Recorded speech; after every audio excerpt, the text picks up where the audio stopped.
আৰম্ভ কৰিছোঁ চুমনিৰ পৰা ধুনীয়াকৈ মুগা ধুই থকাৰ পৰা মায়ে মুগা ধুই আছে। এই চাওক কি মস্ত মস্ত হৈছে, কিমান ডাঙৰ হৈছে এইটো হেড মুগা। এইটো বহুত ডবল হৈছে আকৌ। এইয়া ডাঙৰ হৈছে আৰু এইফালে মায়ে ধৰি আছে। এই হোৱাল জালটোৰ পৰা এই ওপৰত এনেকৈ কেকোটাতে চৰ্প আছে, মই সেইটো আগতেই কাটি দিব কৈছিলোঁ।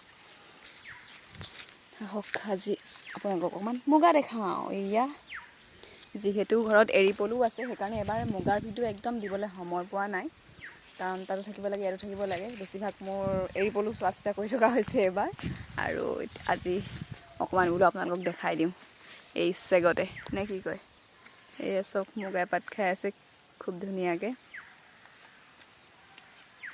আৰু এইফালে মায়ে মুগা ধৰি আছে। এতিয়া বেলেগ এজোপাত দিব লাগিব, এইজোপা পাত খাই শেষে কৰিছে প্ৰায়, সেইকাৰণে নামি দিছে। এতিয়া এইজোপাত লগাব আজি। বৰ্তমান সময়ত কোনে কোনে মুগা পুহি আছে ধুনীয়াকৈ জনাব আপোনালোকে। মই বাৰু দেখায়ে আছোঁ আপোনালোকক। আমাৰ মাইকী চাল কাটিলে, এতিয়া আজি এজোপাত দিয়া হ'ব। এজোপাত কালি দিয়া হৈছিলে নি অকণমান? কালি নহয়, প্ৰথমতে মই